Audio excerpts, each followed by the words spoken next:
నమస్తే రమగారు. నమస్తే చే రమగారు, మంచి చేస్తే స్వర్గానికి వెళ్తాం, చెడు చేస్తే నరకానికి వెళ్తాం. ఓకే, అంటే మనం చేసే పనుల మీద ఆధారపడి ఉంటుంది అనేది వింటుంటాం. అసలు స్వర్గం నరకం ఉన్నాయంటారా? నేను వెళ్ళలేదని చెప్పొద్దు. ఉంటే ఉన్నట్టు లేకపోతే లేనట్టు చేయ. మనకి ఎలా అంటే మనం చేసే శుభాశుభ కర్మలు సరైన పని చేయలేదు, ఎవరినో మోసం చేసాము, ఎవరినో ఇబ్బంది పెట్టాము, ఎవరి దగ్గర డబ్బు తీసుకున్నాము, ఏవో రకరకాలు చేయకూడని తప్పులు చేసాము, వీడికి నరకం. అలా వాడు మరణించాక వాడు నరకంలో పడతాడు. రౌరవాది నరకాలని పేర్లు కూడా బోల్డ్ అని ఉన్నాయి. ఆ ముఖం ఈ ముఖం అని బోల్డ్ ఉన్నాయి. అందులో పడతామని ఒకవేళ అత్యద్భుతంగా దానాలు అవి ఇవి చేస్తే శౌర్య వీర్య పరాక్రమాలతోటి ఉన్నవాడు ఒకడు. దుర్యోధనుడు వాళ్ళంతా వీరస్వర్గం అలంకరించిన వాళ్ళు వీరులు మాత్రమే ఉండే ఒక స్వర్గానికి వెళ్ళిపోతారని ఇలా చెప్పబడతాయి. మనకు తెలుసు, మన కథల్లో వింటాం, పురాణాల్లో చెప్పబడతాయి. అయితే ఈ స్వర్గం అనేది శాశ్వతమైనది కాదు. స్వర్గం లభించాలంటే ఏవో 100 యజ్ఞాలు చేస్తే కొన్ని యజ్ఞాలు 100 యజ్ఞాలు 11 యజ్ఞాలు ఏమిటో ఉన్నాయి లెక్కలు అవన్నీ. ఈ యజ్ఞం చేసిన వాళ్ళకి స్వర్గకామో యజేత అని చెప్తారు. స్వర్గాన్ని కోరుకునేవాడు ఇన్ని అవమాలు చేయాలి, జ్యోతిష్ఠోమమో ఏదో చేయమంటారు. ఇప్పుడు స్వర్గానికి వెళ్తే ఏమిటి, రంభాపరిష్వంగం లభిస్తుందని ఈ పూజ చేసుకునే వాళ్ళంతా వీళ్ళంతా అక్కడికి వెళ్ళిపోతారని భావించేవాడు మగవారికి. స్త్రీలకి స్వర్గం ఏమిటో మనకు తెలీదు, అది క్వశ్చన్ మార్కేనా? అదో క్వశ్చన్ మార్కే. పోనీ వీళ్ళకి స్త్రీలకు కూడా స్వర్గం లభించింది అనుకో, ఏమిటింది, ఒక నిరామయమైన జీవితం, సుఖం అత్యద్భుతమైంది, దుఃఖాలు చికాకులు అవి ఏమీ ఉండవు. కాకపోతే మనకి కాలం తీరిపోతుంది. ఇక్కడ కాలం తీరిపోయి చచ్చిపోయాం కదా, అక్కడ కూడా కాలం తీరిపోయాక మళ్ళీ పుడతాం మనం. స్వర్గంలో కూడా స్వర్గము శాశ్వతమైనది కాదు. స్వర్గ సౌఖ్యాలు అనుభవించడం తాత్కాలికమే. అక్కడది పూర్తయిపోయాక మనం సౌఖ్యం అనుభవించడానికి తగినంత ధనం, అంటే డబ్బు కాదు, మన పుణ్యధనం ఉన్నంత మటుకు మనం అక్కడ ఉంటాం. అది పూర్తయిపోగానే పోరాపో పుట్టు మళ్ళీ అని తోసేస్తారు, మళ్ళీ భూమి మీదకి వచ్చేస్తాం. కాదు రమ్మగారు, ముందు నరకమా ముందు స్వర్గమా? ఏదైనా సరే నీకు కావాలంటే, నువ్వు చాలా మంచివాడివి, చిన్న చిన్న తప్పులు చేసావు, ముందు స్వర్గం కావాలని నరకం కావాలని అడుగుతారట. అవి కూడా కథల్లో కనపడతాయి. మన చాయిస్ ఉంది. 4 రోజులు నరకంలో ఉండి తర్వాత తీసుకెళ్ళి స్వర్గంలో పడేస్తారు. కొన్ని రోజులు అక్కడ ఎంజాయ్ చేస్తారు, తర్వాత మళ్ళీ పుడతారు, మళ్ళీ జన్మెత్తాల్సిందే. ఒకవేళ స్వర్గంలో ఉండగలిగేంత మహత్తర కార్యాలు చేసిన వాడు గనక ఉంటే వాడు ఇక్కడ జీవున్నా స్వర్గంలో ఉన్నా మళ్ళీ భూమి మీద పుట్టవలసిందే. అది జనన మరణ చక్రంలో స్వర్గ నరకాలు ఉన్నాయి.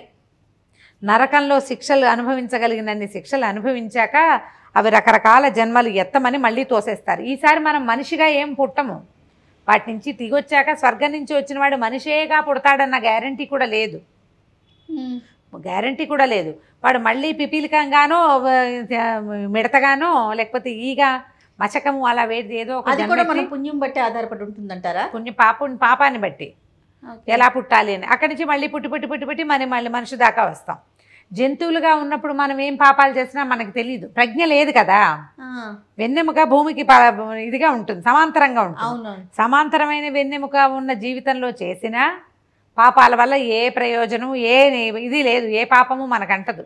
జంతువు ఆహారం సంపాదించుకోవడానికి చంపుతుంది, తిండి కోసం కదా, అది పాపం కిందకి రాదు. ఈ వెన్నెముక నిటారుగా అయ్యిందనుకో, అంటే మనిషి అయ్యామనుకో, మనం మనిషి అయిన తర్వాత నుంచి మన పాప పుణ్యాలు కౌంట్ స్టార్ట్.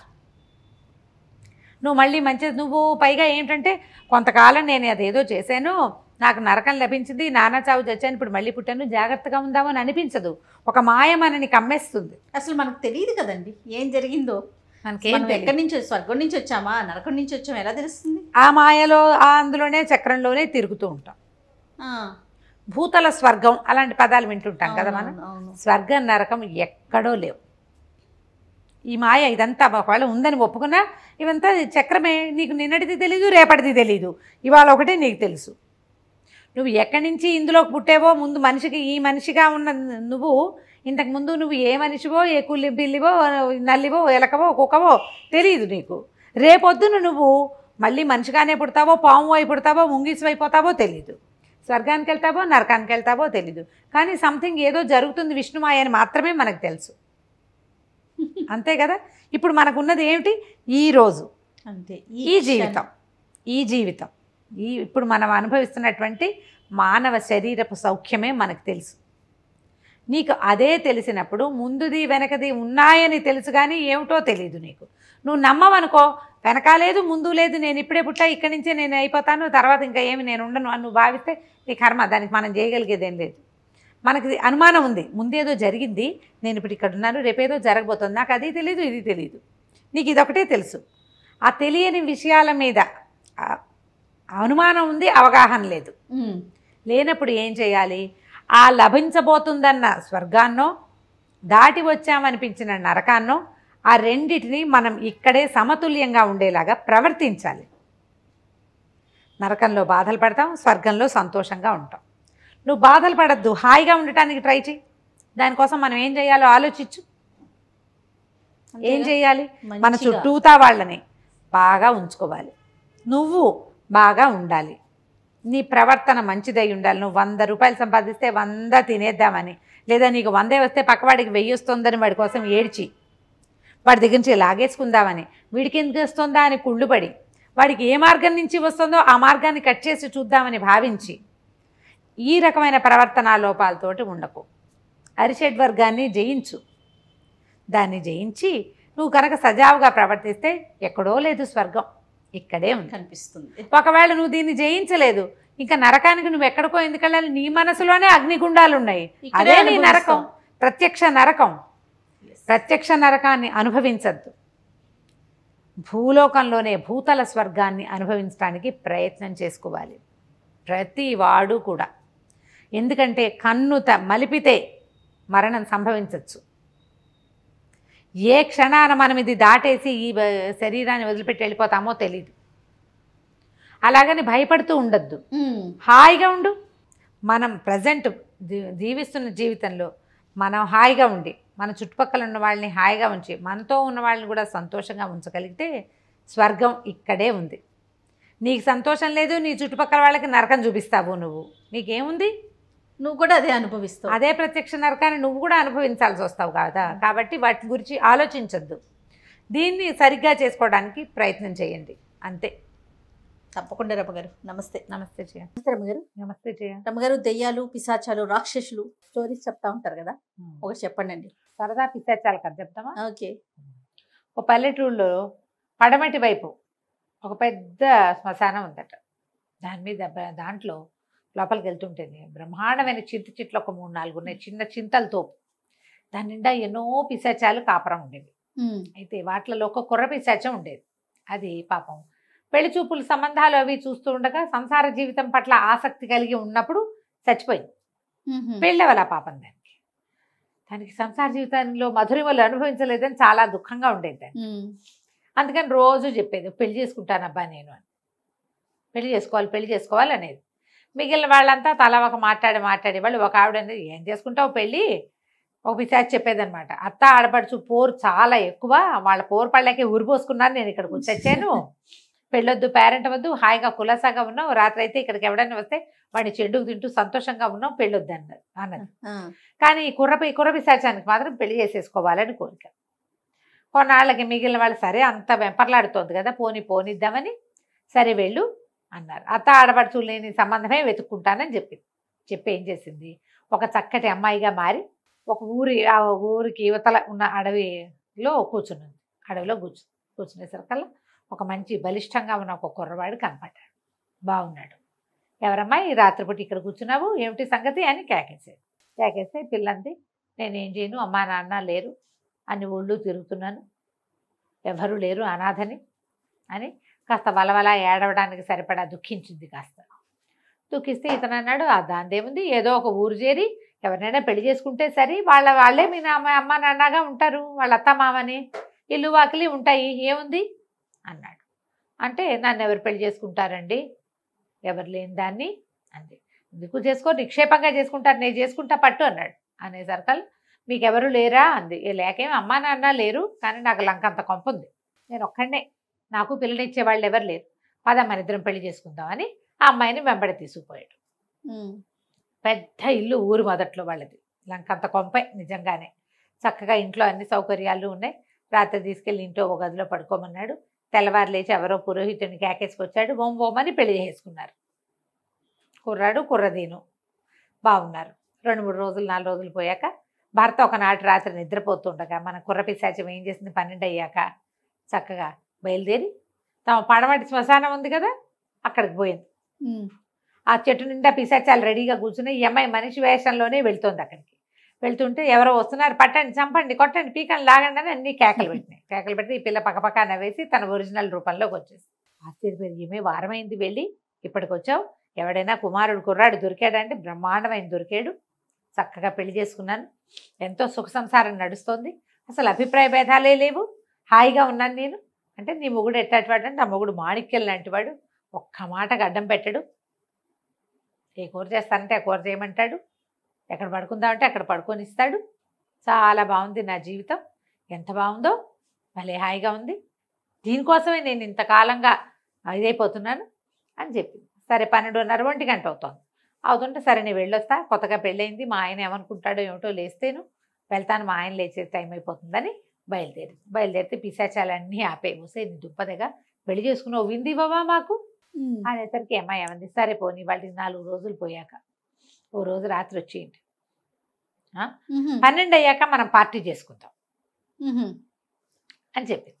చెప్పేసరికి సరే బాగుంది, ఇది ఇంటికి వెళ్ళిపోయింది. భర్త నిద్రపోతున్నాడు, బాగానే ఉంది. తెల్లారింది, ఆ పని ఈ పని చేసుకుంది. 4 రోజులు గడిచింది. మొగుడు పిల్లం ఒకళ్ళకొకళ్ళు అలవాటు అయ్యారు. 9-10 రోజులు గడిచింది. ఒకనాటి సాయంకాలం మొత్తం స్నేహితురాళ్ళందరూ, దీనికి వాళ్ళని పిశాచాలు ఉన్నాయి కదా, చక్కగా అలంకారాలు చేసుకుని అందరూ వచ్చేసారు. విందులు మరి కాదు, వీళ్ళందరూ రాగానే తలుపు కొట్టేసరికి అమ్మో నా స్నేహితురాళ్ళంతా వచ్చారు, అందరూ కట్టుకట్టుకుని ఒకేసారి వచ్చారని చాలా సంతోషించింది. భర్తకు చూపించింది, ఇది రూప, అది శాంతి, ఇది స్వాతి, విశాఖ అనుకుంటూ పేర్లు చెప్పింది. సుబ్బాయమ్మ, వెంకాయమ్మ, అప్పలమ్మ, రంగమ్మ అని పెద్దవాళ్ళు చిన్నవాళ్ళు అన్ని వయసుల వాళ్ళు ఉన్నారు స్నేహితులు. అక్కడి నుంచి మరి మా ఫ్రెండ్స్ కూడా వచ్చారు కదా, మీరేమో కింద పడుకోండి, ఇవాళకి నేను మేడ మీద మా ఫ్రెండ్స్తో పాటు పడుకుంటాను అని చెప్పింది. మేడ మీద గది వాళ్ళది, వాడు పోయి కింద పడుకున్నాడు మొగుడు, ఇది వచ్చి పైన పడుకుంది. వీళ్ళు స్నేహితురాళ్ళంతా పైకి చేరారు. 12 అయ్యేసరికల్లా సరే ఏం చేశారు, అన్నీ తమ ఈ అలంకారాలన్నీ వదిలేసి పిశాచ రూపాయలు ధరించినాయి. ఎక్కడెక్కడి నుంచో తిండి పదార్థాలు పట్టుకొచ్చాయి. ఇక కేరింతలు కొడుతూ తింటూ తాగుతూ గోలగోలగా ఉన్నాయి. ఈ అమ్మాయి మధ్యలో ఉండండి, మా ఆయన పడుకున్నాడో లేదో చూసొస్తానండి, ఈ కుర్ర పిశాచి కిందకి వెళ్ళింది. పిశాచంలాగానే పిశాచి లాగానే గాల్లో తేలుకుంటూ వెళ్ళింది. వెళ్ళి అంటే చూసి రావడానికే కదా. తీరా వెళ్ళేసరికల్లా ఏముంది, కింద ఒక 30 మగ పిశాచాలు ఉన్నాయి. వాళ్ళందరూ పార్టీ చేసుకుంటున్నారు అక్కడ. ఓహో, నిర్ఘాంతపోయింది. ఓరి వీడి దుంపదేగా, వీడు మనిషి కాదు, వీడు కూడా పిశాచమే. వాళ్ళు 30 మంది పార్టీ అవి ఇవి తినేస్తున్నారు, కొట్టేసుకుంటున్నారు, మధ్యలో పేకాడుకుంటున్నారు. కొంతమంది కేవ్వమని ఒక కేక పెట్టేసరికి దాని ఫ్రెండ్స్ అంతా దిగొచ్చారు. ఏమిటంటే చూడండి వీళ్ళంటే వాళ్ళు ఒక 30 మంది ఉన్నారు అక్కడ. అక్కడి నుంచి వీళ్ళు వాళ్ళు కలిసి చెడామడా పొట్టాడేసుకున్నారు. వాళ్ళకి అర్థమైపోయింది, ఇది మహా సౌందర్యవత ఒకటి దొరికింది, బుద్ధిమంతురాలు, చక్కగా వాళ్ళకి వంట చేసి పెడుతుంది, లక్షణంగా చీర పమిటా వేసుకుని బాగుంటుంది అని చెప్పాడు వాడు. ఇదేమిటి ఒరిజినల్ స్వరూపం దీనిది. చెడామడా పొట్టాడుకున్నారు, కొట్టుకుని పీక్కుని రక్కుని ఎవరి దారిని వాళ్ళు పోయారు. వాడేమో వేప చెట్టు మీద ఉండేవాడు, మర్రి చెట్టు మీద ఉండేవాళ్ళ గుంపు. వీళ్ళు దక్షిణాన్ని ఉంటారా, వాళ్ళు తూర్పు శ్మశానంలో ఉంటారు. వాళ్ళు కమ్యూనికేషన్ గ్యాప్ వచ్చింది. ఎవరి శ్మశానానికి వాళ్ళు వెళ్ళిపోయి వేధవ పెళ్ళొద్దు, మనిషి దొరుకుతాడని వాళ్ళ కోరిక. పిశాచాలే దొరికేటది, ఇది 2 దొంగ వేషమే కదా, చిచ్చి అని మానేసినాయి. విందు కాస్త ఇలా పరిణమించింది అనమాట. కనకంచికి మరో ఇంటికి బుజ్జి కథ చాలా బాగుంది. అలా కాదు, ఇప్పుడు మామూలుగా మనం ఇలాంటి కథలు ఇంగ్లీష్ సినిమాల్లో కూడా బాగా కనపడుతుంటాయి. ఏదో నేను ప్రిన్సెస్ అని సినిమా ఇస్తుంది అమ్మడు, అవును, వాడు నేను ప్రిన్స్ అంటాడు. తీరా ఇంతకి వాడు ఎవరింట్లోనో పనివాడు, అది ఎవరింట్లోనో పనిపిల్ల. అదే చివరికి వాళ్ళిద్దరూ కలిసి ఏమవుతుంది, మామూలు పెళ్లి చేసుకుంటే వాళ్ళకి పెద్ద జీవితాలు ఏముండవు. అది ప్రిన్సెస్ కాబట్టి దాన్ని ఎలాగైనా పటాయించాలని వీడు ప్రిన్స్ కాబట్టి వీడిని లైన్ లో పెట్టి ఎడగొడ పెళ్లి చేసుకుంటే ఆ జీవితం బాగుంటుంది. మీరు ఎక్కడికో ఇంగ్లీష్ సినిమాలకి వెళ్ళారండి. గత ఒక 10-15 రోజుల నుంచి మా ఇంట్లో ఒక సినిమా మోగుతుంది, F3. సేమ్ కాన్సెప్ట్ రమగారు. అవునా, వాడు అంత అమ్మాయి బాగా ఉన్నదని చెప్పి హీరో బాగా ఉన్నాడని చెప్పి హీరోయిన్. F3 చూడలేదేమో మీరు, చూడండి రమగారు, భలే నవ్వు, చాలా బాగుంది. సేమ్ కాన్సెప్ట్, కాకపోతే వాళ్ళు మనుషులు, వీళ్ళు మీరు చెప్పి పిశాచాలు అంతే. రైట్ రమగారు, నమస్తే. నమస్తే రమగారు. నమస్తే రమగారు, పెద్దవాళ్ళు ఒక మాట అంటుంటారు, ఎవరైనా కొంచెం ధైర్యం లేకపోయినా భయంగా ఉంటున్నా, ఇడికని చిన్నప్పుడు పిరికి మందు నూరుకోసారా ఏంటి అని. ఆ మాట నేను కూడా విన్నాను. అసలు పిరికితనానికి ఒక మందు ఉంటుందా? దాన్ని మళ్ళీ నూరు పోయటం ఏంటి? అదేమన్నా కషాయమా, ఆకుల? అసలు ఏంటండి? అదేమి మందు కాదు, మాట అంతే. ఎంత నీ వల్ల కాదు, నీ చేత కాదు, నువ్వేం చేయలేవు, చేస్తే ఏమైపోతుందో తెలుసా, అలా మాట్లాడగా ఏమవుతుంది మెల్లిగా నూరటం అంటే ఏం చేయ, ఇట్లా అనేది కాదు కదా, ఇలా తీగ ఏమవుతుందంటే ఆ మాటల్లో ఉన్న స్వారస్యం అంతా వాడి బుర్రకి ఎక్కిపోతుంది అనమాట. పాతకాలంలో వాడి పిరికి ముందు నూరిపోయటం, నీ వల్ల కాదు, నువ్వు చేయలేవు, అనవసరంగా దిగపోక, పడిపోతావేమో, అలా మాట్లాడి నిజానికి సిచ్యువేషన్ వచ్చేసరికల్లా వాడికి ఇవన్నీ గుర్తొస్తుంటాయి. అసలు చేయలేరు. దాని మీద ఒక సరదా కథ ఉంది. ఈ పిరికితనానికి మందు అనుకుంటుంది, పిరికి మందు అంటే పిరికితనానికి మందు అని భావించిన ఒక కథ చెప్దాం, మంచి సరదాగా ఉంటుంది. చందమామ కథ. పూర్వం రాఘవాపురం అనే ఊళ్ళో ఒక కనకమ్మ, ఓ చలమయ్య, భార్య భర్త ఇద్దరున్నారు. అయితే ఆ చలమయ్య పాపం ఏదో వ్యాపారాలు చేసేవాడు, అవి చేసేవాడు, ఏదో పని చేసేవాడు, ఏమీ లాభించేది కాదు. ఎవరైనా కామంది దగ్గర పని చేస్తే అక్కడ ఏదో పని పశాంపుశాం అయ్యి వీడు తిట్లు తిని పని పోతూ ఉండేది. ఎప్పటికప్పుడు తిండికి వెతుకులాటగా గొండాటనగానే ఉండేది. జీవితం గొండాటనగా ఉండకూడదు. ఎంతసేపు మనం ఏదో ఒకటి చేసామనుకో, అది అవతల వాళ్ళు తిట్టిపోస్తున్నారనుకో, ఏం చేస్తాము? ముందుకు వెళ్ళబుద్ధి కాదు. పైగా వాళ్ళ ఇంట్లో చెడిపోయిందని వీళ్ళింటికి వెళ్తే వరే వాళ్ళ ఇంట్లో లాగా చేయబోకరా అంటారు. ఏదో పని చెప్పి ఊరుకోకుండా, బాబోయ్ అది చెడగొట్టావు కనుక పగిలిపోతుందేమో, అలా మాట్లాడుతూ ఉంటే ఇక అసలు చెయ్యలేకపోతారు. ఈ కనకమ్మకి విసుగు పుట్టిపోయింది. 2-3 పిల్లలు ఉన్నారు, చేయలేకపోతున్నారు. ఏదో చిన్న కూలీకి వెళ్తే ఆ ఏ రోజు తిండి ఆ రోజే, కానీ రేపటి తిండికి ఇవాళ తెచ్చిపెట్టుకోవడం వాళ్ళ జీవితంలో లేదు. అలాంటి జీవితాలు ఇప్పటికీ ఉన్నాయి జయ భారతదేశంలో. ఏ రోజు పని ఆ రోజే, వాళ్ళ తిండికి సంపాదించుకోగలరు అంతే. ఈ పరిస్థితి ఉండేసరికల్లా ఈ చలమయ్య అన్నాడు, ఏమే నేను ఏదో ఒక పక్క ఊరు వెళ్ళి వ్యాపారం చేసి వస్తా, నువ్వేం చేస్తావంటే మన ఇంట్లో ఉన్నవి ముక్కుపుడక, ఆ చెవిదిద్దులు, సూత్రాలు ఇచ్చేసి, పిల్లలు మొలతాళ్ళు గిల్తాళ్ళు అవన్నీ అమ్మేసి ఒక 10 రూపాయలు పుచ్చుకుని, ఆ డబ్బు పుచ్చుకుని నేను పై ఊరు వెళ్ళి వ్యాపారం చేసి వస్తా. అప్పటిదాకా నువ్వు రోజు కూలో నాలో చేసుకుని కల్లో కొంచెం తాగి ఇంట్లో ఉండు అనేసరికల్లా ఆ అమ్మాయింది, ఓరిని దుంపదేగా, ఏదో ఒక రకంగా ఇద్దరం కలిసి పని చేసుకుంటూ ఉంటే ఒకరోజు అన్నం తినగలుగుతున్నాం కనీసం. నువ్వు ఇప్పుడు ఉన్నవన్నీ పట్టుకుపోయావనుకో, అక్కడ వ్యాపారంలో నష్టం వస్తే ఉన్నవి మనవి అన్నీ పోతాయి కదా, మొత్తం పోతుంది అని. ఇట్లా పనికిరాదు వ్యాపారాలు అవి, వాడెవడో ఫలానా వాడు వెళ్ళి చెడిపోయాడు, నీకు గుర్తులేదా, మీ బాబాయ్ మేనల్లుడు గుర్తులేదా, మీ బాబాయ్ వాళ్ళ బావమరిది కొడుకు ఇలాగే కదా ఊరెళ్ళి ఆ ఊళ్ళో అన్ని డబ్బులు పోగొట్టుకున్నాడు, అసలు వెళ్ళేటప్పుడే నీ దగ్గర డబ్బులు ఉన్నాయని తెలిసిందంటే ఎవరో వాళ్ళు లాక్కుని చక్క పోతారు అని అంటుంటే అన్నాడు, వస్తే ఇట్లా పిరికి మందు నూరిపోయికే నాకు, నువ్వు ఈ పిరికి మందు నూరిపోయటం మానేసి ఏదో ఒకటి ధైర్యంగా చేయాలి అనేసరికల్లా తలుపు టకటకా అని మోగేసరికి ఈ టైంలో ఎవరు వచ్చారు? చీకటి పడిపోయింది, రాత్రి 9 అయిపోయింది. ఈ టైంలో ఎవరు వస్తారు? అసలు 9 అంటే పల్లెటూళ్ళల్లో అర్ధరాత్రి 1 గంట అయినట్టు అంతే. సరే తలుపు తీశారు. తలుపు తీస్తే ఒక గూనిగా ఉన్న ఒక పిశాచం నుంచునుంది వాకిట్లో. హడిలిపోయారు వీళ్ళు. ఏమంది? పిరికి మంద అని చెప్తున్నావే, అదేమిటి పిరికితనానికి మందా? అదేమిటో నాకు ఇవ్వవా అనేసరికి వీడికి అర్థం అవ్వలేదు. నీకెందుకు అంది కనకమ్మ. అనేసరికి నాకెందుకు వద్దు, నాకే కావాలి. అసలు మాకు వల్లకాట్లో ఉన్న పిశాచాలన్నీ అల్లరి కుంకలు, ఎంత అల్లరి చేస్తాయో, వల్లకాట్ను కొలిక్కి తెస్తాయి అవి. ఎవరింటికైనా వెళ్ళాయంటే ఆ ఇంటిని ఇది చేసేస్తాయి అనమాట, భస్మీపటలం చేసేస్తాయి. ఎంత అల్లరిగా ఉంటాయో, ఎంత ధైర్యంగా ఉంటాయో. నాకు పిశాచాలంటే భయం. మనుషుల దగ్గరికి వెళ్తే కాళ్ళు వణికిపోతాయి. పిశాచాలకిట నాకు చచ్చే భయం. నేనేమీ చేయలేకపోతున్నా, నేనేం చేయలేను. ఎప్పుడూ ఆ చెట్టు పుచ్చుకుని ఆ చెట్టు మీద పడి వెళ్ళాడమే, వాటితో వెళ్ళలేను, మనుషుల దగ్గరికి రాలేను, సరదా తీరదు నాకు. ఏం చేయాలన్నా నాకు భయం వేస్తుంది. నువ్వేదో పిరికి మంది అన్నావు, ఆ మంది ఏదో నాకు కాస్త పోస్తే నేను కొంచెం ధైర్యంగా ఉంటానండి అనేసరికల్లా వీడు చెప్పబోయాడు చలమయ్య. ఇప్పుడు ఏం చేస్తుంది, కళ్ళతో సైజ్ చేసింది, నోరు మూసుకొని ఉండు ఇప్పుడే వస్తానని లోపలికి వెళ్ళింది. కాస్త అటు ఇటు చూస్తే వీడికి ఏం కనిపించినాయి? వాము, మిరియాలు, తర్వాత ఉప్పు, ఇంట్లో ఉన్న వస్తువులు అవి. సరే ఏం చేసింది, మిరియాలు, వాము, ఉప్పు వేసి కల్వంలో బాగా నూరింది. ఊళ్ళలో ఏంది మనకు రోళ్ళు కల్వాలు సహజంగా ఉంటాయి.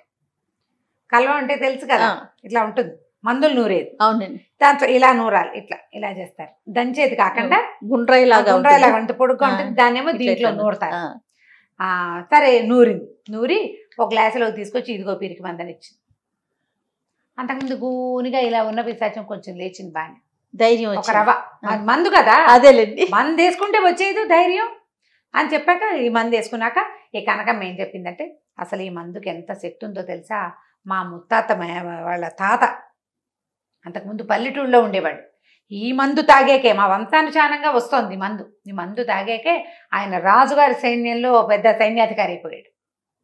రాజుగారి సైన్యాధికారి ఇప్పుడు ఉన్నాడు చూసావా, అసలు వాళ్ళ ఆ అబ్బాయికి అంత విద్య రావడానికి కారణం మా ముత్తాత వాళ్ళ తాతయ్య కారణం. ఇప్పుడున్న ఆయనకి, ఆయనదే అక్కడ పెద్ద స్కూల్ ఉంది, మహాప్రతాపశాలి, మహాశౌర్యశాలి. ఈ మందు వల్లే అవన్నీ వచ్చినాయని గంట సేపు చెప్పింది. ఆ పిశాచం అవన్నీ విన్నది. నేను వెళ్ళిపోతూ ఏం చేసింది, గాల్లో నుంచి ఇట్లా తీసి ఒక డబ్బుల మూట చేతులు పెట్టి, ఈ డబ్బుల మూట పడంగానే ఈ కనకమ్మంది, ఇది ఒక్క డోసు కాదు 3 రోజులు వేసుకోవాలి అని చెప్పి. అంటే 3 రోజులు 3 మూటలు వస్తాయి కదా. సరే పిశాచం ఏం చేసింది, ఈ పిశాచము నల్ల కాకిలాగా మారితే గుడ్లగూబలాగా మారి అరుచుకుంటూ బయటకు వెళ్ళిపోయింది. అంతకుముందు దానికి గుడ్లగూబలా మారడాలు అవి వచ్చు, కానీ అది మారలా, భయం దానికి.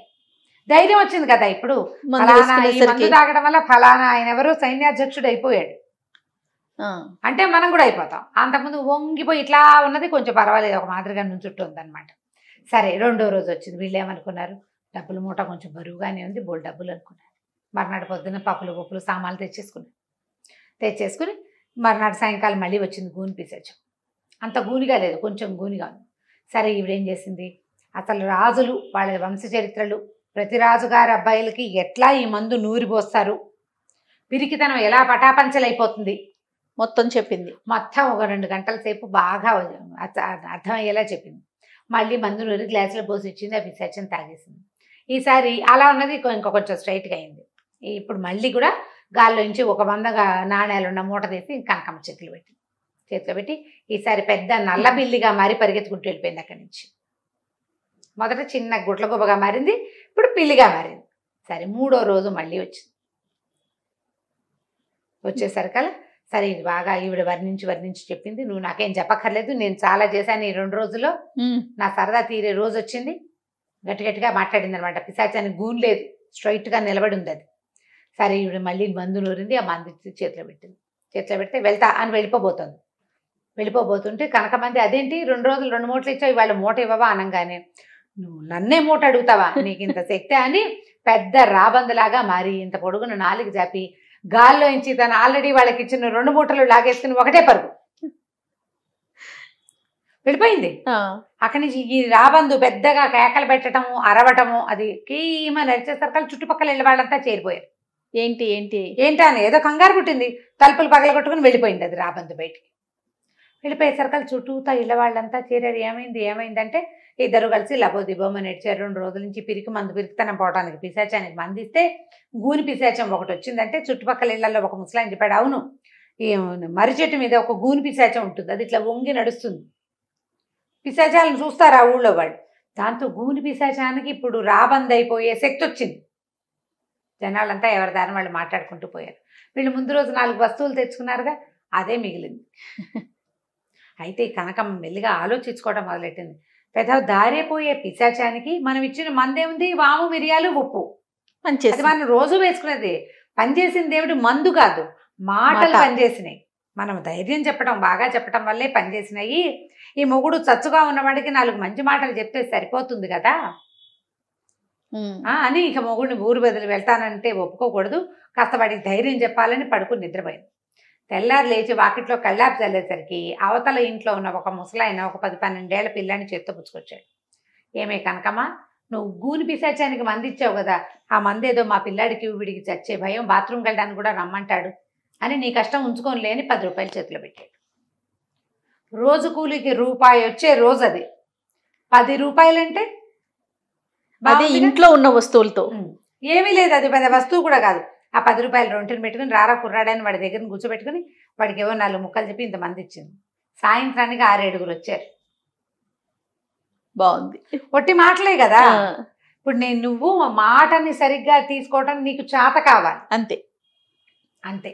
ఇక ఆ తర్వాత కనకమ్మ వెనక్కి తిరిగి చూసుకోలేదు, ఆ చలమయ్య పట్నం వెళ్ళి కనకమే కనకమా. అదే ఇప్పుడు గూని పిశాచం వీళ్ళకి చేసిన మేలంటే ఈవిడ మంచి మాట చెప్పగలదు. అంతే. 10 రూపాయలు దగ్గర చేరేసరికల్లా ఏముంది, ఏదో వ్యాపారం ఇక్కడే చేసుకుంటారు. క్రమంగా చక్కగా జీవితంలో స్థిరపడ్డారు. ప్రధానంగా పిరికితనాలు వాటిని పోగొట్టాలంటే మనకి చాలా ఏం అక్కర్లేదు, మందులు అక్కర్లా వాటికి. మాట సరిగ్గా చెప్పగలిగే వాళ్ళు దొరికితే చాలు. పిరికి పిశాచం కథ కంచికి మనం ఇంటికి. చాలా బాగుంది, పిరికి మందు. రైట్ రమ్మ గారు, ఇంకొక స్టోరీతో కలుద్దాం. నమస్తే. నమస్తే. ఈ వీడియో కనుక మీకు నచ్చినట్లయితే లైక్ చేయండి, షేర్ చేయండి. మరిన్ని వీడియోస్ కోసం మా ఛానల్ని సబ్స్క్రైబ్ చేసుకోండి. నమస్తే రమ్మ గారు. నమస్తే చే. రమ్మ గారు, జానపద కథలు ఏదైనా ఒకటి చెప్పుకుందామా? మామూలుగా రాజులు, రాణులు, మాయమంత్రాలు, రాక్షసులు, పిశాచాలు, గంధర్వులు, యక్షులు, వాళ్ళు వీళ్ళుగా మారిపోటాలు, అవి కథలు ఉంటాయి బాగా. మన రామారావు గారు నటించిన చిక్కడు దొరకడు, కదలడు వదలడు, రాణి రత్నప్రభ, అలాంటి సినిమాలు భలే బాగుంటాయి. పెద్ద లాజిక్ ఉండదు కథలో, లాజిక్కి బాగా అందవు. సరే, ఇప్పుడు మన లేటెస్ట్ సినిమాలు, లేటెస్ట్ కథలు కూడా లాజిక్లు లేనివే కదా. ఎక్కడి నుంచి ఎక్కడికో ఎలా వెళ్ళిపోతాడు, మన సంగీతం ఇంకో రాష్ట్రంలో వాళ్ళకి ఎలా అర్థమవుతుంది, అలాంటివి బోల్డ్ ఉంటాయి లాజిక్లు. ఎవరు అవే పట్టించుకోరు, చూసేస్తాం. కథలు కూడా వినేస్తూ ఉంటాం. కొంచెం అలాగే కొంచెం లాజిక్ ఉన్న ఒక కథ చెప్తాం. తండ్రి కోసం. పూర్వం ఒక రాజుగారు ఉండేవాడు, కేశవ వర్మ ఆయన పేరు. ఒకే ఒక కొడుకున్నాడు, నిరంజనుడు. ఒకనాడు ఈయన నిరంజనుడు ఒక 10 ఏళ్ళ పిల్లాడిగా ఉండగా అడవికి వెళ్ళాడు వేటాడడం కోసం. సరే, వేట పని అయ్యింది. ఏవో లేళ్ళు దుప్పుల్ని చంపారు, కొన్ని పుల్లుల్ని కూడా వేటాడారు, ఏనుగు దంతాలు అవి దొరికినాయి. వీళ్ళన్నీ మోసుకుని వస్తుంటే ఒక యక్షుణుల సమూహం ఒకటి కనపడింది. గంధర్వకాంతలు, యక్షుణులు అనకూడదు, గంధర్వకాంతలు కనిపించారు. ఆ గంధర్వకాంతల్లో ఒక ఆవిడ పమిట ముళ్ళల్లో చిక్కుకుపోయింది. మిగిలిన వాళ్ళంతా వెళ్ళిపోయి ఈవిడ ఒకటి ఇక్కడ ఆగిపోయింది, చీర తీసుకుంటుంది ముళ్ళల్లో. రాజుగారికి ఎదురుపడింది. రాజు చాలా మైమరిచిపోయాడు ఆవిడ చూసి. ఆవిడని బతిమలాడాడు, నువ్వు ఎంతో అందంగా ఉన్నావు, మా అంతఃపురంలో ఉంటే మా అంతఃపురానికే కాంతి, మా అంతఃపురానికి రా, నాతో రా అని వెంబడబడ్డాడు. ఆవిడ చీర చెంగు చేసుకున్నాడు.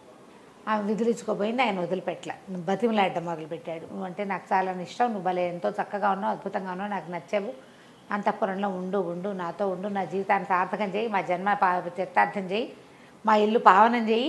ఇలా బతిమలాడుతుంటే ఆవిడ, ఏంటి నువ్వు, నీకు అర్థమవుతోందా, నేను మీ జాతి దాన్ని కాను, నువ్వు నరుడివి, నేను గంధర్వకాంతని, నన్ను పిలుస్తావేమిటి, చూసి వెళ్ళిపో, పిలవకూడదు, పోనీ నాకు కూడా రావాలనిపిస్తే అది వేరే కథ. నేను నిన్ను చూసి రాదలుచుకోలేదు, ముళ్ళలో చేర్చంగి ఇరుక్కుందని నుంచుంటే ఇట్లా వెంబడి పడతావా, పో అంది.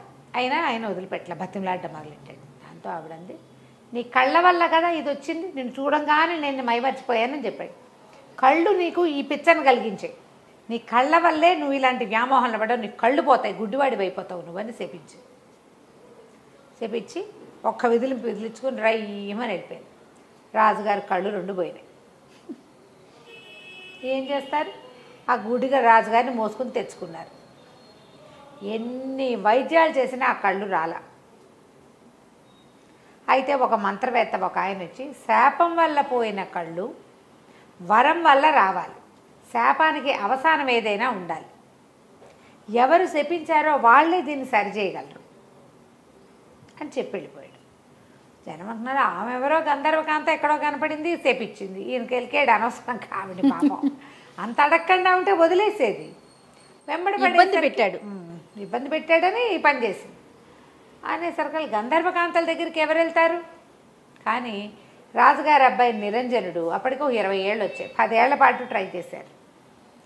ఆయన శాపం నాటికి అబ్బాయికి 10 ఏళ్ళు, ఇంకో 10 సంవత్సరాలు గడిస్తే ఏకైక పుత్రుడు. అతను ఏమన్నాడంటే, ఈ రాజ్యం నాది, రేపొద్దున మా తండ్రి తర్వాత నేనే చేస్తాను. మరి మా తండ్రిది తీసుకుంటున్నప్పుడు తండ్రి శాపం గురించి కూడా నేను ఆలోచించాలి కదా, నేను వెళ్తా, నా గంధర్వకాంత ఎక్కడుందో వెతుకుతానని అన్నాడు. అందరూ హాహాకారాలు చేశారు, వద్దు అసలు కుదరదు, గంధర్వులతో ఆట మంచిది కాదు అంటే, కాదు నేను ప్రయత్నం చేస్తా అని బయలుదేరాడు. ఓ గుర్ర వేసుకుని వెళ్ళాడు. ఈ వాళ్ళ రాజ్యానికి ఈశాన్య దిక్కులో గంధర్వులు ఉంటారని ప్రతీతి. ఈ రాజుగారికి కూడా ఈశాన్య వైపున్న అడవిలోనే ఈ గంధర్వకాంత కనపడింది. ఈశాన్యం వైపుకి వెళ్ళిపోయి ఇక ఆహారం తెచ్చుకున్న ఆహారాలన్నీ అయిపోయినాయి. పళ్ళు గిళ్ళు ఏమీ లేని ఒక పెద్ద చెట్ల తోపులోకి ప్రవేశించాడు. నీరసానికి కళ్ళు తిరిగిపోతున్నాయి అబ్బాయికి. పడుకుందామని పడుకున్నాడు. స్పృహ తప్పిపోయాడు ఇంచుమించుగా. నిద్ర కాదు అది, పడిపోయాడు. అయితే ఏమైంది, అతనికి మెలకు వచ్చేసరికల్లా అతని పక్కన ఒక బ్రహ్మాండమైన ఆకారంలో ఉన్న ఒక రాక్షసి కూర్చుంది. ద్రాక్ష పళ్ళని ఇట్లా చిరిపి ఇతను నోట్లో పోస్తాం. ఆ నోట్లో ఒక రసం వెళ్ళేసరికల్లా షుగర్ తగలంగానే ఓపిక వచ్చి కళ్ళు తెరిపిల్లు పడ్డాయి. అక్కడి నుంచి అన్నీ పట్టుకొచ్చి తినిపించింది. వీటికి ఓపిక లేదు, అది ఎవరో భయపడేంత ఓపిక లేదు అతనికి. భయపడడానికి కూడా కొంచెం సత్తా కావాలి, అదే సత్తు లేదు. పళ్ళన్నీ తినిపించింది, దానిమ్మ గింజలు ఒలిచిపెట్టింది, మామిడి పళ్ళు తీసి పెట్టింది. పళ్ళన్నీ తిన్నాడు. ఎవరు నువ్వు అన్నాడు. నేను ఒక రాక్షసిని, నువ్వెవరు ఏమిటి అని అడిగింది.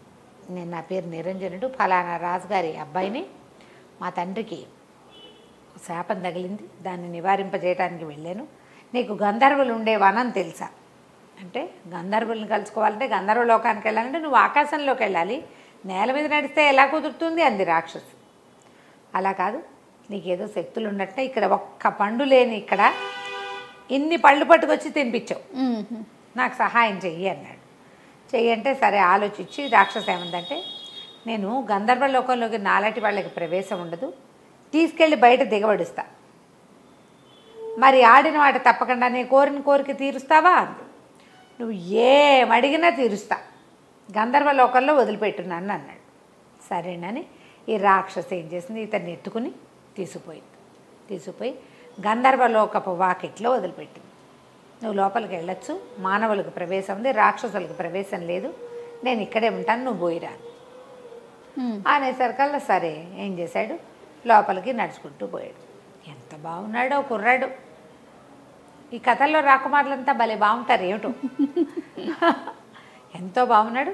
గంధర్వ కాంతలు ఎందరో కనపడారు. ఎవరితో వీడిని పిలిపించుకుంది అని చెప్పుకుంటున్నారు.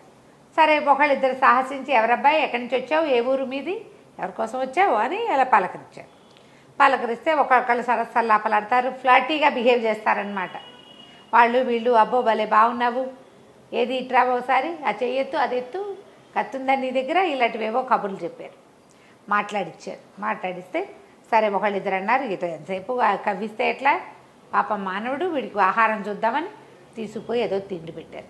తిండి పెడితే అడిగారు, ఎందుకు వచ్చావు ఏమిటంటే, మా తండ్రికి ఇట్లా కళ్ళు పోయినాయి, ఒక గంధర్వకాంత మా నాన్నని చెప్పించింది, మరి ఆయన కళ్ళు మళ్ళీ వచ్చే మార్గం కోసం వచ్చాను అని చెప్పాడు.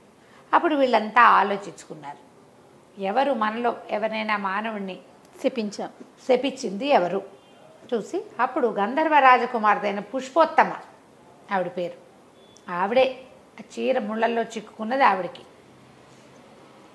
ఆ కబురు ఈ కబురు చేసి పుష్పోత్తమని పిలిపించారు. ఆ పుష్పోత్తమ వచ్చేసరికల్లా అప్పుడు ఈ కుర్రాడు అడిగాడు, మా నాన్నని మీరు తెప్పించారు కదా, ఆ శాపం పోగొట్టే అవసానం ఏదైనా చెప్పండి, కళ్ళు లేక మా నాన్న చాలా బాధపడుతున్నాడు మరి అని అడిగేసరికల్లా ఆవిడ ఏమందంటే, నా వెంటపడ్డాడు, లేకపోతే నేను చెప్పించేదాన్ని కాదు, రా రా రా అన్నాడు, ఆ కళ్ళ వల్లే అతను ఆ వ్యామోహంలో ఇరుక్కున్నాడని నేను కళ్ళు పోవాలని చెప్పించాను, సరే ఓ పని చేస్తా, నేను ఇప్పుడు వచ్చి శాపం నివారించలేను అని తల్లోంచి ఒక పువ్వు తీసిచ్చి, ఈ పువ్వు పట్టుకెళ్ళి, ఈ పువ్వు కళ్ళకి తగిలిస్తే అతనికి చూపు వస్తుంది, కాకపోతే ఒకటే నియమం, ఈ పువ్వు తీసుకెళ్ళి కంటికి తగిలించేవాడు ఆడి తప్పకూడదు, వాడు అబద్ధం ఆడాడా లేదా ఆడిన మాట తప్పాడా కనబోతుంది మళ్ళీ, ఆడి తప్పని వాడై ఉండాలి ఆయన, అలాంటి వాడైతేనే ఈ పువ్వు పనిచేస్తుంది. సరేనని పువ్వు పుచ్చుకున్నాడు. బయటకు వచ్చేసరికి రాక్షసి సిద్ధంగా, సరే రాక్షసి నువ్వు ఎంతో మంచి పని చేసావు, నీ వల్ల నాకు మా నాన్నకు సహాయం లభించింది, ఇప్పుడు చెప్పు నీకేం కావాలో చెప్పు, ముందు నన్ను మా ఇంటి దగ్గర దింపన్నాడు. ఊరు దాకా తీసుకెళ్ళాక వెళ్ళొస్తాను, నీకేం కావాలో చెప్పు అన్నాడు. నన్ను పెళ్ళాడు నువ్వు అని అడిగింది. అది 10 అడుగుల ఎత్తుండి, వాన పట్టుండి, భీకరంగా గుడ్లు బయటకు వస్తున్న లాంటి కళ్ళు, కోరలు, చిర్ర జుట్టు, ఇనపగదల లాంటి జబ్బలు కాళ్ళు కలిగినటువంటి బ్రహ్మరాక్షసి నన్ను పెళ్ళాడు, పెళ్లి చేసుకున్నాను. ఏం చేస్తాడు? సరేనన్నాడు, నువ్వు ఇక్కడే ఉండు, ముందు మా నాన్న సంగతి చూసి వచ్చి నేను పెళ్లి చేసుకుంటాను అన్నాడు. పిశాచి లేదా రాకాసి సరే రాజ్యంలోకి వెళ్ళిపోయాడు. తండ్రి దగ్గర కూర్చున్నాడు. అక్కడి నుంచి తండ్రికి కళ్ళకి ఆ పువ్వు తగిలిచ్చాడు. కళ్ళు వచ్చేసినాయి. అందరూ ఆశ్చర్యపోయారు. సరే అబ్బాయి అన్నాడు, నాన్న మళ్ళీ ఒకసారి బయటికి వెళ్ళే పని ఉంది నాకు, నేను వెళ్ళొస్తాను అంటే ఏం చేయటానికి అనేసరికి అలా అబ్బాయి ఏం చెప్పాడంటే, ఒక రాకాసి చాలా సహాయం చేసింది, మరి ఆమెను పెళ్లి చేసుకుంటానని మాటిచ్చాను, పెళ్లి చేసుకోవాలంటే తండ్రి అన్నాడు, ఏముంది దాన్ని అక్కడెక్కడో వదిలేసావు, రాకాసిని పిశాచిని నువ్వు పెళ్లి చేసుకోక్కర్లేదు, మానేయమన్నాడు. నాన్న మానేశాను అనుకో, ఆ అమ్మాయికి మాట ఇచ్చా, ఆ పిశాచికి మాట ఇచ్చాను, ఇప్పుడు ఆడి తప్పితే నీ కళ్ళు పోతాయి నాన్న అంటే, నాకు కళ్ళు పోయినా పర్వాలా, పిశాచిని పెళ్లి చేసుకోవద్దు నువ్వని తండ్రి బతిమలాడాడు. నీ కళ్ళున్నా లేకపోయినా నేను ఆడి తప్పను అన్నాడు కుర్రాడు. ఆడి తప్పకూడదు, మాట్లాడాను, చెప్పాను, సత్యవాక్కులు వాటిని పాటించాలి అని చెప్పి అవి వెళ్ళిపోయాడు. నగరంచే బయట ఆ పిశాచి తోటలో కూర్చున్నాడు. తను రమ్మన్నాడు, పెళ్లి చేసుకుంటాను పదా అని చేయిపుచ్చుకున్నాడు. చెయ్యి పుచ్చుకునేసరికి ఆ అమ్మాయి, ఆ రాక్షసి ఒక అందమైన అమ్మాయిగా మారిపోయింది. ఆశ్చర్యపోయాడు, ఇదేంటి ఇది ఎలా జరిగింది అన్నాడు. ఎలా జరిగిందంటే ఆ అమ్మాయి ఏం చెప్పిందంటే, నేను మా ఇంటికి ఒక మహర్షి వచ్చాడు, నేను ఫలానా ఇక్కడికి చాలా దూరంగా ఉన్నటువంటి ఒక గుప్తుల రాజధానికి చెందిన రాజకుమార్తెని, మా ఇంటికి ఒక ఋషి ఒక ఆయన కొద్ది రోజులు ఉండటానికి వచ్చాడు. వచ్చేసరికల్లా ఆయనకి నేను ఇలాగ వికృతాకారంతో ఆయన భయపెట్టడానికి ప్రయత్నం చేశాను, రంగులు పూసుకుని రాక్షసులాగా. దాంతో ఆయన నువ్వు ఏ రూపంతో నన్ను భయపెట్టాలని చూసావో అలాంటి పిశాచి రూపం నీకు వచ్చేస్తుందంటే ఈ రూపం వచ్చింది. మా నాన్న అందరూ బతిమలాడారు. ఎలా శాపావసానం అంటే, ఎవరైతే ఈ వికృతాకారంలో పిల్లని పెళ్లి చేసుకుంటానంటాడో, వికృతాకారం చూసినా సరే అప్పుడు శాప విమోచనం అని చెప్పాడు. ఎంతో కాలం అక్కడ ఉన్నాను నేను ఆ అడవిలో. ఎప్పటిదో ఈ కథ, మా రాజ్యం గీజ్యం అంతా పోయి ఉంటుంది, వాళ్ళు ఏమైపోయారో కూడా నాకు తెలియదు. నేను చాలా కాలంగా ఉన్నా, ఎవ్వడు నన్ను పెళ్లి చేసుకోవడానికి ముందుకు రాలేదు. నీకు సహాయం చేశాక నువ్వు ఆడి తప్పవన్న నమ్మకంతో నిన్ను అడిగానని చెప్పి, దాంతో ఇతను అమ్మాయిని చక్కగా చేతులు పుచ్చుకుని ఇంటికి తీసుకుపోయి, ఇదే నేను ప్రేమించిన ప్రేయసి పిశాచి అని చెప్పి అందరికీ ఆ అమ్మాయిని హాయిగా పెళ్లి చేసుకున్నాడు. తండ్రికి కళ్ళు వచ్చాయి, ఇతనికి భార్య కూడా వచ్చింది. తర్వాత నిరంజనుడే ఆ రాజ్యానికి రాజై ఎంతో కాలం పరిపాలించాడు. కథ కంచికి మనం ఇంటికి. నమస్తే రమ్మగారు. నమస్తే.